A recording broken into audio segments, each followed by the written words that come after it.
Well, I've been following UK football since I was a kid, and I never got too excited about our win-loss numbers and all that sort of stuff. I just cheered for the team and hoped they did well, and that was about it.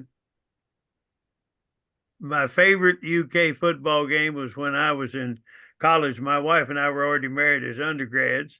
I had a cousin a year older than me that was a student. Her and her younger sister were also students at UK. And it was a rainy day. We were playing Vanderbilt at Stowe Field. My wife didn't want to go to the game, so my older cousin went to the ball game with me, and we sat there through a complete rainy day game, the whole deal. I don't think we had ponchos. I don't remember. But anyway, it was a success because we beat Vanderbilt 7-6.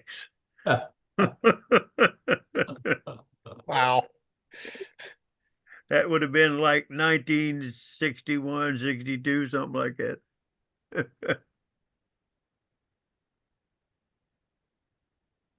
Yep, Kentucky and Vanderbilt football, historically not what you would call must-see TV. No, absolutely.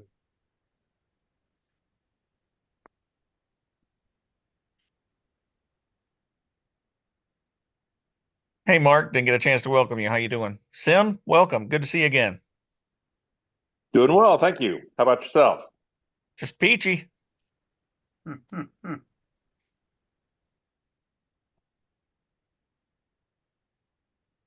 right, so we are live, and I think we're already streaming. So I am going to go ahead and mute everybody and get started. Good deal.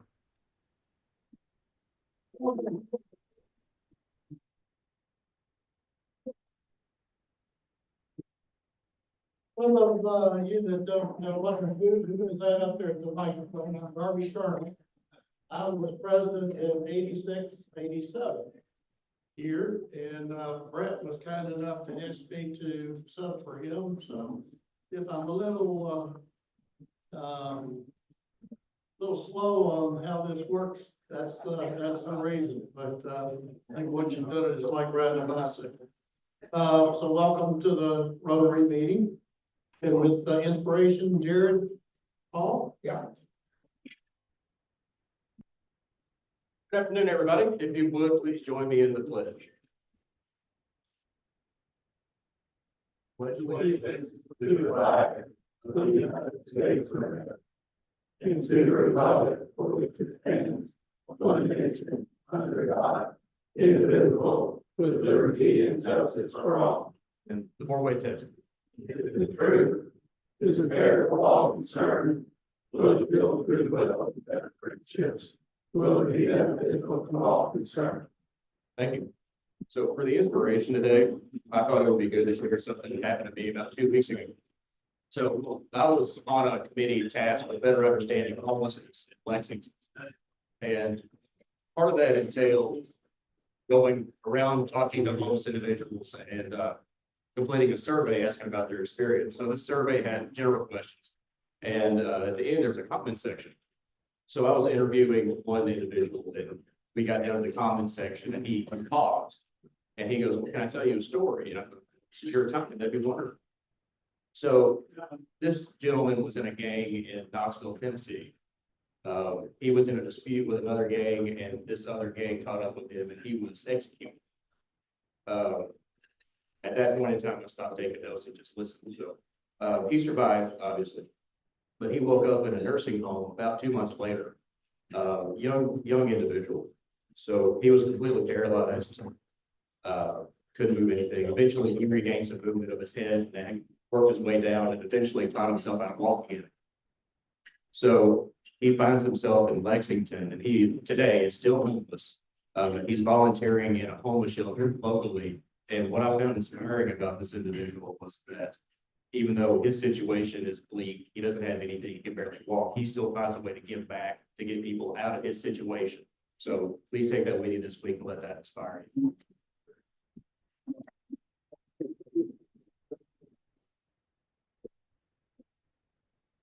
Thank you, Jared. And Mike, you got the introductions? Yes. Okay, Bob Miller's broadcast. Where are you, Bob? There he is. John Rich, please stand up. Well, we wrote John. Eric Brooks is not here, but he's wearing here. You brought a guest. Lisa Holland, please stand up. Welcome to the consent. Dinky Gridley, you brought a guest. Lauren Davidson brought a guest. There you are. Welcome to Rotary.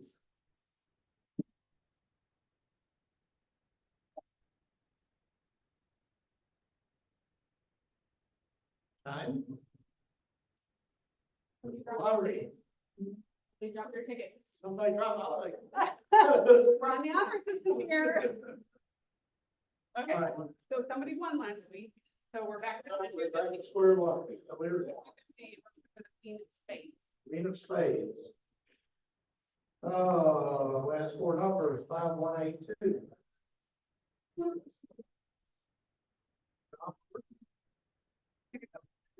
Second one, is last four, 5206. Feel like I'm in a time machine, Darty.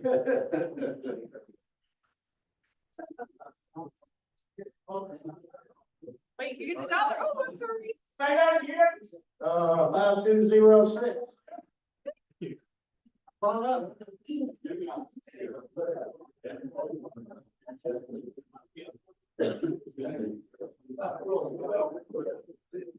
I got my welcome email yesterday. All right, not a guess. You're good. Take your pick. Now you know how it works, right? Didn't win it. Wow, but you get the dollar. $1. Right. Lot bills. Celebrating birthdays, this week and next.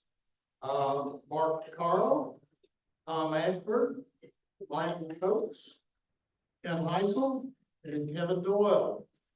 Happy birthday to all the birthdays.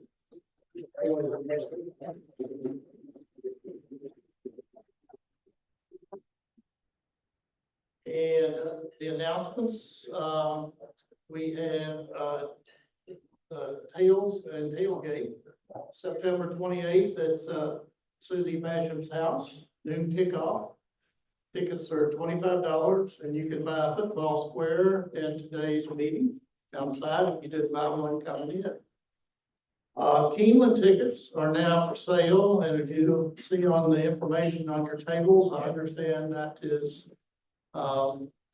filling up. So please, don't hesitate and get involved. It's about time for the horses to start running.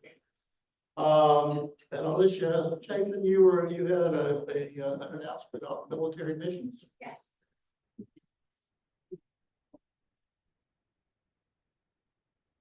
Thanks, sir. Hi, guys. So I'm going to read a quick message from Chris. Military Missions is a local charitable organization that started on the dining room table of a mother whose son was a Marine that was deployed. Here we are, 15 years later, and we have military missions here in Lexington. We are doing a military missions packing, which means we're packing packages to send out to all the military. Not all, but as many as we can pack. On September 18th, we only have a couple of volunteers. I really need about 10 to 12 more volunteers for this. So it's really need your help, because this is actually packing the packages that are going to go out to military people who are from this area. So we need to make sure that we let these guys know that we thank them, we appreciate them, and, please let me know today if you can do it. I'd appreciate it, or email Chris Campbell. Thanks so much. The date is September 18th, next Wednesday, right? Yeah. Oh, it's at the military missions. I'll give you the zip. I'll give you the address if you let me know you're interested. Okay. Thank you. Thank you. That's a very good program. Appreciate everybody's help who's involved with it. Our servicemen and women do as well. So thank you. Yeah, Laura Martin, introduce our speakers.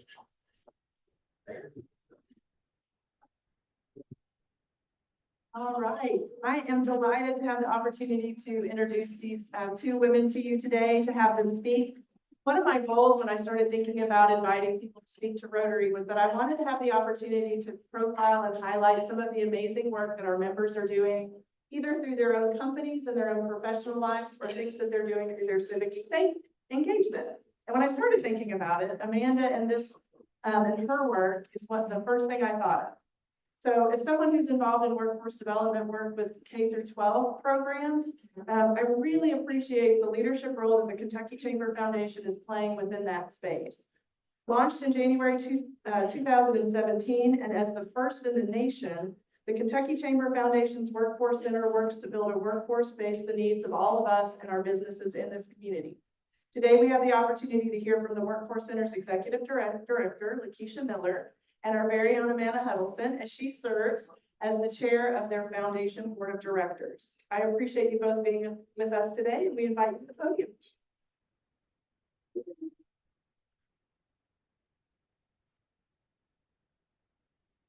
Good afternoon, Rotary. Turn it on, turn it on. Oh.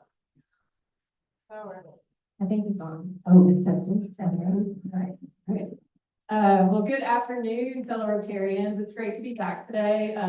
I would be remiss if I said I'm a Rotarian the past couple of years, but I used to be a great Rotarian. I mean, I used to do a lot of work, so I took a little time off, but excited to get back involved in Rotary in this coming year. So it's definitely an honor to be with you all today, and again, to continue to see all the awesome work you do. And it's really exciting for me today to be able to highlight the professional work that we're doing in the Workforce Center, through the Workforce Center and throughout the state of Kentucky. So I'm really excited for you all to hear from LaKisha today.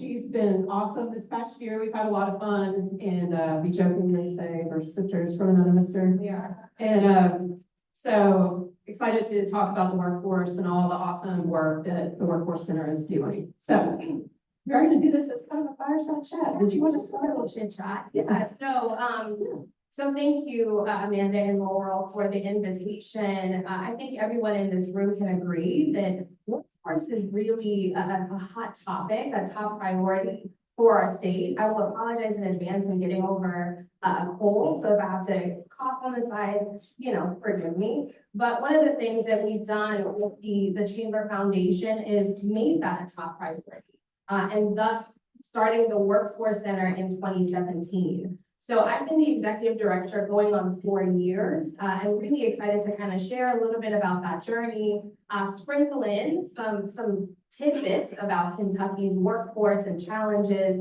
but also ultimately, I don't like to stay in human very long. So talk to you about what are some of the solutions that the private sector is doing to help us solve that crisis. So thanks for having me, and excited to start this little chit chat. Yeah, awesome. We'll start by, if you can, kind of give us a current landscape of the workforce kind of situation in Kentucky right now. Yeah, and I'm going to try my hardest not to swivel. It's very hard. These are very comfortable. These are very fun chairs. Very fun chairs. So with the workforce in Kentucky, I want to start with the good news. The good news is we've done an incredible job rebounding from COVID. So I think a few months ago, we hit a record high that we've never had in our state of 2 million jobs being created. So thank you. Again, it should be applauded. That is such a momentous thing for our state, and something that we should really be proud of, given the slump that we really were in as a state post-COVID. What's interesting, though, is hiring still continues to be hard, right? I think businesses, some of you in the room, or just based on your experience, that it's still difficult to find quality talent. Part of, when you think of workforce, it's almost a vague term. So you do have to figure out, what do I use to measure the effectiveness of the workforce? One of the things that we look at is workforce participation, which is the broadest measure of how a state's workforce is doing. So a little bit of an example just to kind of define that.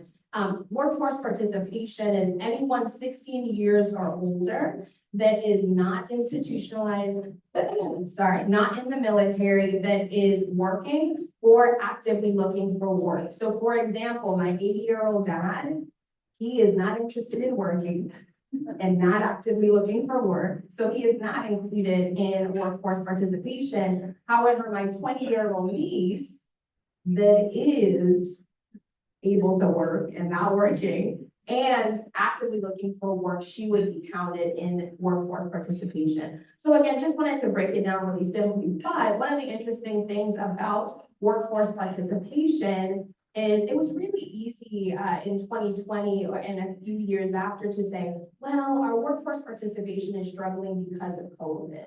What we saw through research with our policy, Center for Policy and Research at the Chamber, is that actually Kentucky has struggled with workforce participation for the last 20 years. So what does that mean exactly? It really means when we compare Kentucky to other states, neighboring states, and compare Kentucky to the nation, we're lagging. So the nation's workforce participation is roughly 62%, and Kentucky's is roughly 57%. And we've really had that big of a margin. But again, if we look at other states, even if we look at a measure outside of workforce participation, let's look at population growth. Over the last 18 years, if we compare Kentucky's population growth to that of Tennessee or other neighboring states, we've grown by 2%, where some of these other neighboring states have grown by 18%. So again, I really do think when you think of workforce participation and the fact that it's lagged a little bit, when you looked at population growth and see, well, we really haven't grown by a ton in comparative to other states, the question is why, right? Part of that is there's a lot of people on the sidelines in our state that could work, but they're not actively in the workforce. So think of how, as a state, we've struggled with substance use disorder, right? Incarceration levels are high. Think of, our disabled population and our workforce participation for that population is so gravely low. So again, I think as a strategy, it's thinking, as a state, how do we reduce some of those barriers and get more people in the workforce? That's one strategy. And I think the other strategy is how do we attract more talent to our states? So long answer, good question. Thank you. Well, it's definitely been, I had the wonderful opportunity to join the Workforce Center when it first started, and been able to watch it grow and evolve. And it's really exciting being an employer, owning a business in the state, what the Kentucky Chamber is kind of doing in that field. So I'm really excited for you can kind of let me know kind of the role of the Workforce Center and what it is doing to kind of address some of these challenges that we're experiencing. Because one of the most, I'm telling you guys right now, if you haven't gone to the Kentucky Chamber website and checked it out, their information on policy and research is phenomenal. Because anybody that runs a business, or if you have run a business, you understand it's run by what? Numbers, right? And that's exactly what they're doing, is pulling that data to show our legislators, other business leaders, like, this is what we need to do to meet. So LaKisha, kind of tell us a little bit more how the Workforce Center is using that information to help these challenges. That's a great question.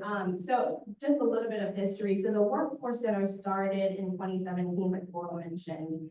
But it really started because Dave Atkinson, who was the president of the chamber at that time, said, we're either going to do something about workforce or stop talking about it, right?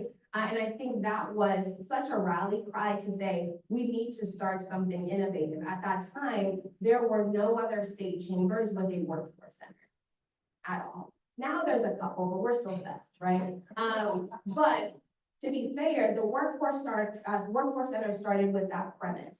What can we do? How can we help? And I think we've had a lot of different evolution over time. But what has stayed true is, how can we help employers find tangible solutions so they now have an active role in their talent pipeline development, right? So that might mean starting a program. That might mean training. That might mean convening together to talk about the workforce challenges that exist. So that is what the Workforce Center is at its core. It's how can we be innovative about solutions, leveraging the private sector as that go-getter so that we're not left behind, Kentuckians aren't left behind, and we can meet the needs of business. So the Workforce Center is really uniquely positioned because, of course, our parent company, the Kentucky Chamber of Commerce, we really have a good connection into a lot of different businesses. So we've been able to create different programs that attack how do we help employers to lead the way. So one of the things is our employer academies, which I think over the last couple of years have been really successful. Previously, I spoke about substance use disorder. Well, that really has removed a ton of Kentuckians out of the workforce, but we were in a unique position where employers were interested. There was how do I recruit and retain talent that's in long-term recovery or transitioning out of incarceration? So we developed a 3-day employer academy to do just that. It is really based in pulling together a lot of the partners, other employers that really have had success stories and teaching those employers how to do it, right? And it's been very successful. We've launched about 4 different cohorts, trained 100 different business leaders, which resulted in almost 500 Kentuckians that have struggled in long-term recovery or incarceration to be able to move back into the workforce. So we're seeing changes, which is really awesome. And for a long time, that was the focus, right? Our Fair Chance Academy is what that's called. But then we knew we were onto something. We're seeing change. So how do we apply that to other populations? So we are now exploring military hiring, disability hiring, and something that our board has coined New Kentuckian hiring, which is really leveraging the immigrant talent in our state to help solve those workforce shortages.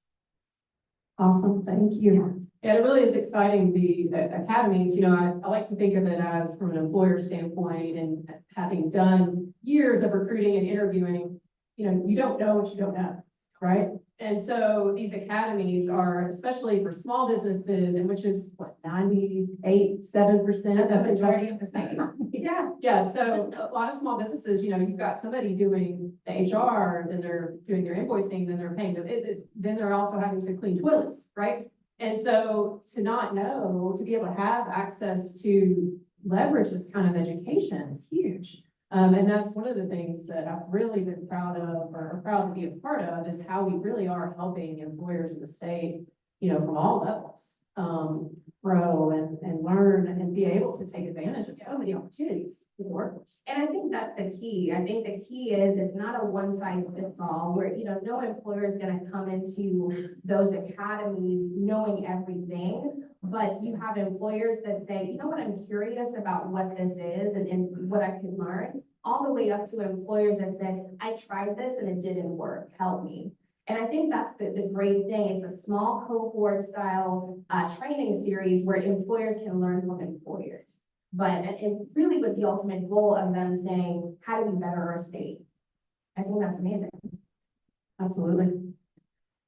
So tell me a little bit more about some of your strategic partnerships that the Workforce Center has, you know, got involved in, and some of those examples of that collaboration that you guys are working on from a strategic level. Yeah, I don't want to be on this stage thinking we've done this by ourselves. Absolutely not, right? I don't think we would be where we are as a workforce center if we didn't form those strategic partnerships and continue to do so. So one of the partners that come to mind is one of the very first programs we did in the Workforce Center is Talent Pipeline Management, which is out of the U.S. Chamber Foundation. Right off the gate, the U.S. Chamber Foundation was one of those critical partners that helped us to figure out how do we help employers to lead the way in this charge. So that is one critical partner. The next is we have one of the first public-private partnerships when it comes to workforce development. So we have a strategic partner with the Education and Labor Cabinet, which we've been in partnership for probably going on 6 years at this point. We're also, you know, partnering with SHRM, other, you know, Goodwill, other associations. So the academy that I talked about is really leveraging our superpower, which is convening and knowing who the right people are to bring to the table. So really partnerships and strategic partnerships is the key for us to executing this work. A lot of the funding for the innovative incubation type things that we do with the Workforce Center is because of businesses and private industry that believe in us. So we have a strategic partner with the Kentucky Hospital Association, which is helping them to understand how do we help hospitals develop their own talent, right? The nursing shortage, I think, is something that we can all agree exists, but we have to think differently and strategically about how to solve for that. So we have about 4 different project managers that work across the state in partnership with the Kentucky Hospital Association. So those are some of the key partners that come to mind, but really the list of partnerships is endless because we absolutely could not do it alone. You know, one of the very first things that we did in the Workforce Center that I was like so jazzed about was, I wonder why, was our Bus to Business program. I mean, I remember sitting around the table and all of us like talking, because that was one of the big reasons we got involved, because it was an opportunity, or that we started the Workforce Center, was because let's get employers involved with the educators. You know, what are we teaching our children to keep them here? What are the employers, instead of the employers saying, they're not, I don't know, they're not getting it, they're not trained, they're not what I need, you know? And so it was that's another partnership, I think, that's been really beneficial, is they've been, you know, busing children, that was the whole idea, is taking a bus from the school to a business and helping these children see, you know, advanced manufacturing, there's a ton of opportunity and growth, and, you know, not everybody needs to go to college, right? I mean, there's a lot of things and a lot of opportunity in the state. So I think that's one. If you want to touch, I kind of throw a little extra one with that. It's your baby. You know, I knew you would talk about that. I was like, she's right. Yeah, she's right. No, so, and Amanda's right. I think Bus to Business is, I think it's hard to talk about workforce and not talk about the future workforce and the role that we have in making sure that they're educated on what does a career look like? What do I need to have? What don't I like? And I think it's really incredible to see how the Bus to Business program has developed and grown from an ideation from the Workforce Center board to what it is today, where we've been able to engage almost 50,000 students, whether it's through virtual content or in-person tours, and helping them to understand the career opportunities that's in their backyard.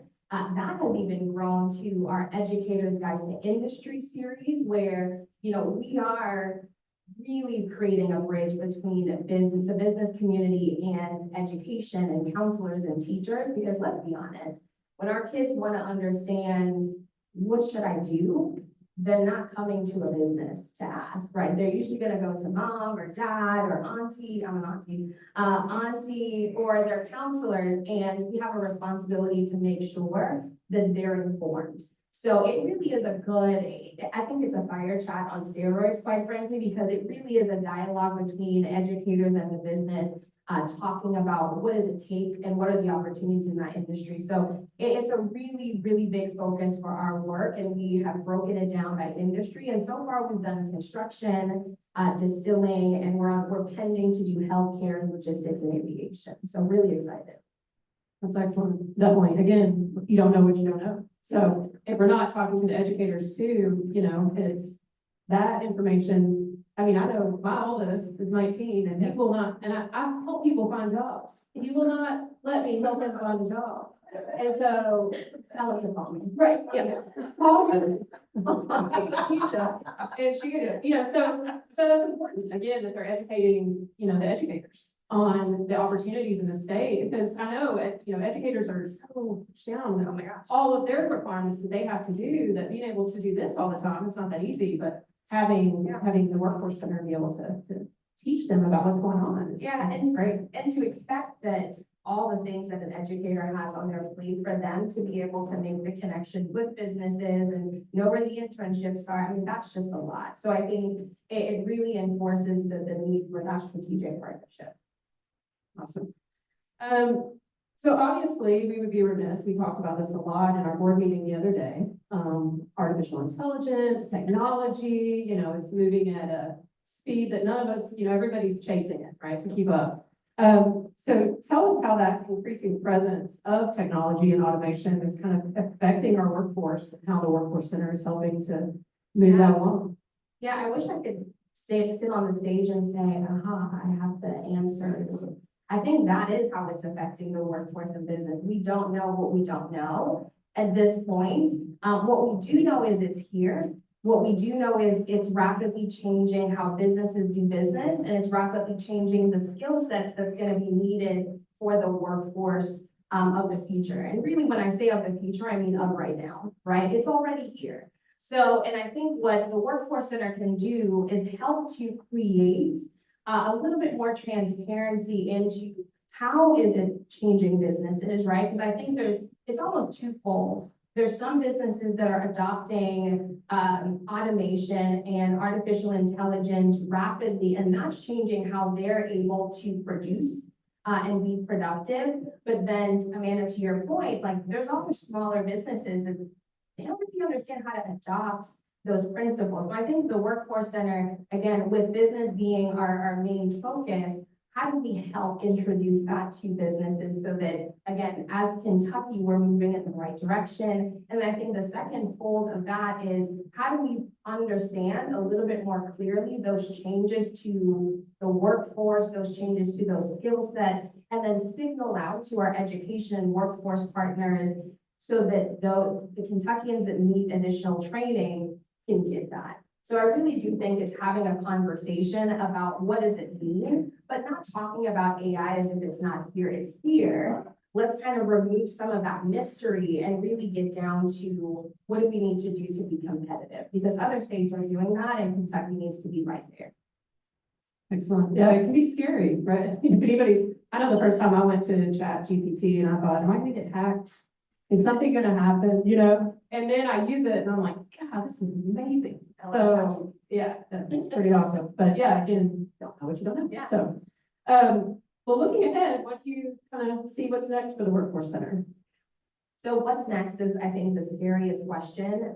So if you get to know me, I always like to stay on the cutting edge of things. So I think what's next is more conversations and learning a lot more from businesses, right? So I want to learn from businesses, how is AI affecting your business? But I think when we think even beyond AI, there's critical workforce challenges that have been here for 20 years plus that are still prevalent, like childcare issues, like transportation, and really being able to convene businesses around those workforce challenges, not only to talk about it, but to say, what is our role in helping to move this forward? So I really do think when we think of the Workforce Center, for the next year or so, we're gonna have more of those conversations, but even beyond that, we want to be a part of that solution. So a lot of the cool things that we talked about are employer academies, bus to business, and any of our additional work, that continues, but we don't want to be a stalemate, right? We want to continue the conversation. We want to be that strategic thought partner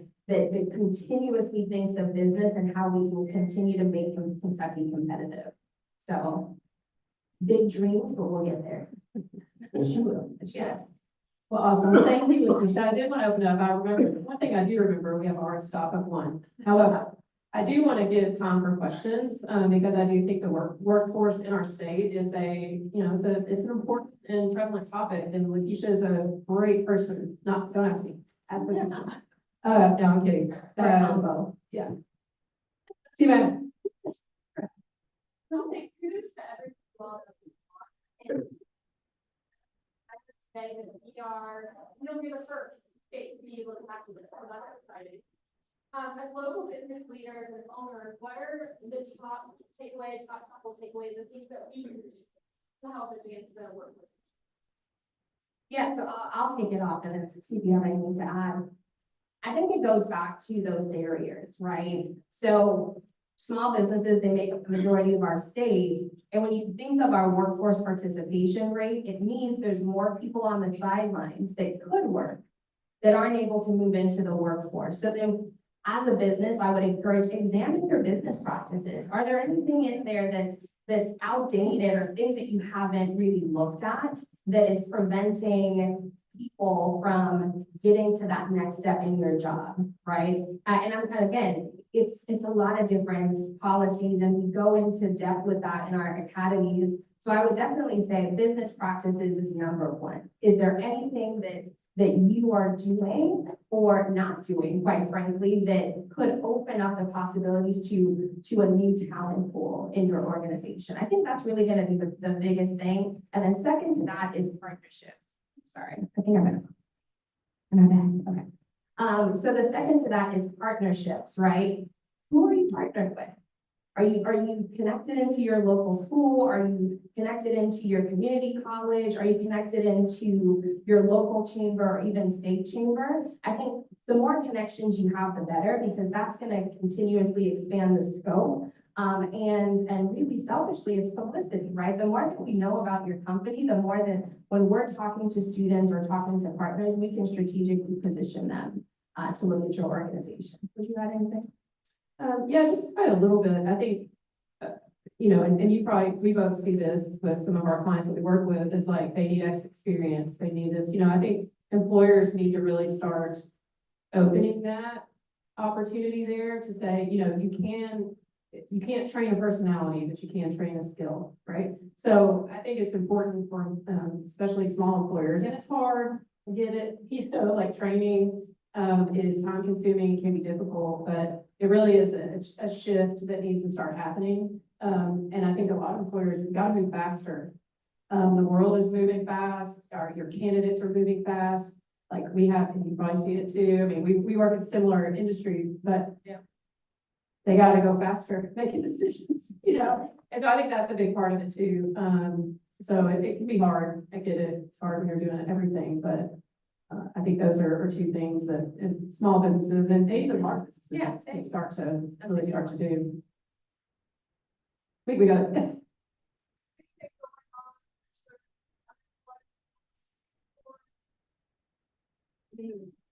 Yeah, so, short answer, yes. Long answer is we have a whole policy and public affairs team that really work diligently with our members to develop what that legislative plan should look like. Sadly, I'm not one of them, but I can connect you with one of our very smart, talented public affairs people to talk a bit more about that. Also on our website, we usually are, and Amanda alluded to this, very transparent about the different policies that we have with unemployment or just talent attraction really to our state. So I would encourage any of you to check out our Kentucky Chamber website for that. That's a big beast. Yeah. For sure, but it does, there needs to be some reform there, Yeah. absolutely. Yeah. No, absolutely. Yeah, Jamie. A question about remote work, now that is impacting the workforce. Understanding that young people are insistent on working remotely. In a lot of cases, they're doing. If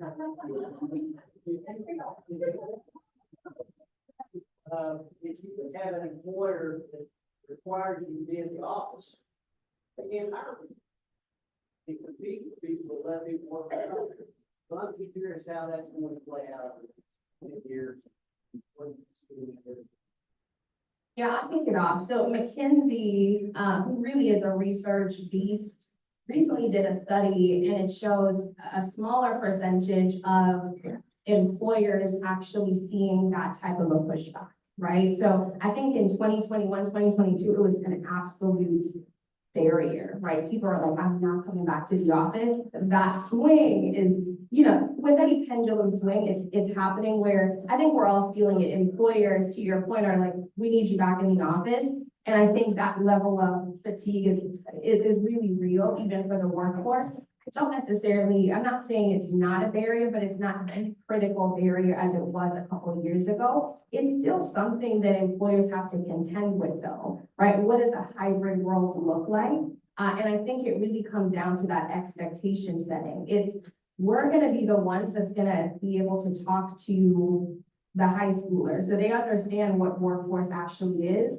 But that delusion is still there, right? Where workers are going to try to push the boundary to say, how can I work 100% from home? But we're seeing that less and less, which I think is good.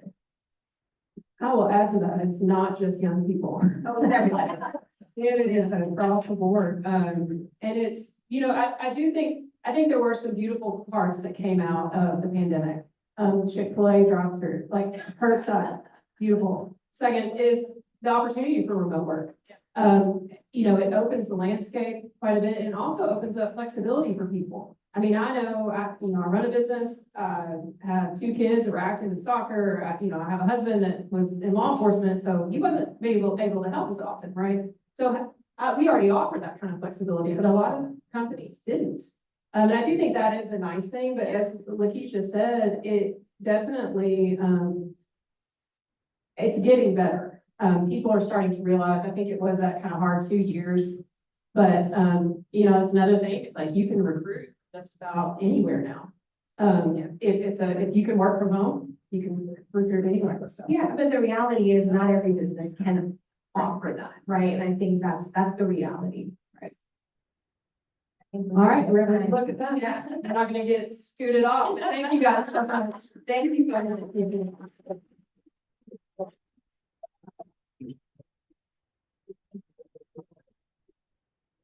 Thank you very much, Brenda, LaKisha.